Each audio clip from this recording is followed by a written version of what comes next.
Sioux City's Gordon Drive viaduct could be closed for up to a month. That's according to an Iowa Department of Transportation official. The span was partially closed to traffic on Tuesday after some regularly scheduled maintenance. And for the time being, traffic is blocked from going westbound on the viaduct from the Morningside area into downtown. KTV's Matt Hoffman joins us in studio tonight with an update. So Matt, what is wrong with the bridge? Yeah, guys, it all comes down to one of the piers. Pier number 4, actually, which contractors found to be unsafe.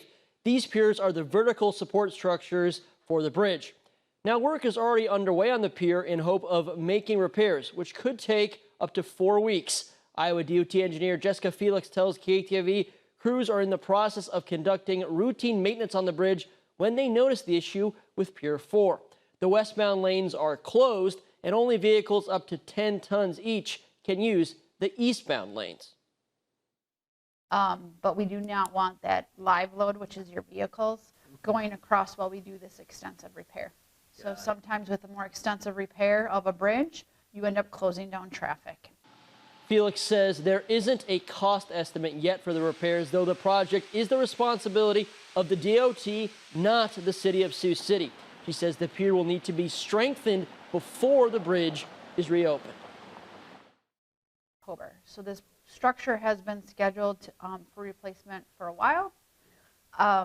And this maintenance project was to assist in keeping it in service until a new bridge could be constructed.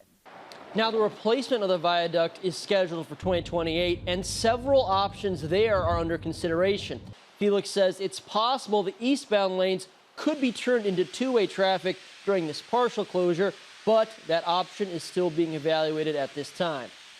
And Felix acknowledged the current detour does include an at-grade railroad crossing, meaning travelers could be blocked by trains.